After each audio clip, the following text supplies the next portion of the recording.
Сәлем достар, Алқаймақ арнасына қош келдіңіздер. Менің каналым ұнаса лайк басып, тіркеліп кетуіңізді сұраймын. Біз бүгін үй жағдайында пайдалы қара нан пісіретін боламыз. Ол үшін бізге солдық керек. Солдықты осындай қайнап тұрған суға 2 қасық солдықты егізіп аламыз. Езіп тұрып алғаннан кейін, кішкене су жылғаннан кейін үстіне 1 қасық жанның ұнынан салып, бұлғап үстіне 1,5 шай қасық дрожж саламыз.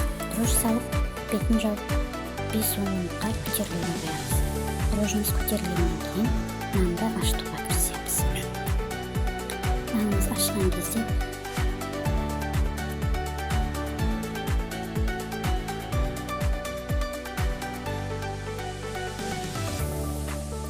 нанды ашытуға кірісеміз. Ол үшін бізге су керек, 2 қасық бал керек, және 1 қасық ас тұзы керек, 1 қасық корица саламыз, 1,5 қасық сұйық май қоямыз, және 1 кесе ашытқымызды салып, 1 кесе ыржамай ұн саламыз, және 1,5 кесе бірінші сорт ұннан саламыз. Осыны бәрін бұлғап, араластырып, әдемі қамыр жасаймыз.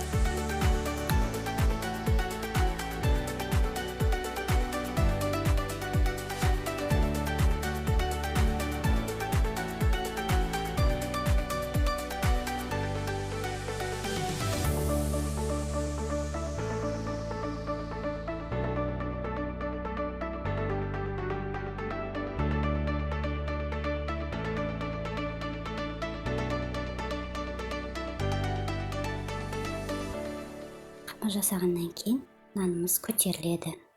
Әдемі болып көтерілгеннен кейін иінін қандырып бір бастырып, қайтадан көтерілуге қоямыз.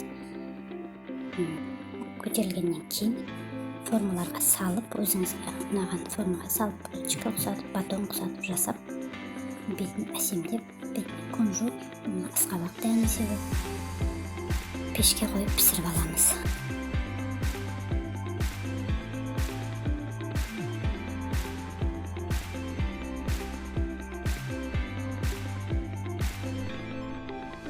Егер менің осы видеом ұнаса, лайк басып, тіркеліп кетіңіздер.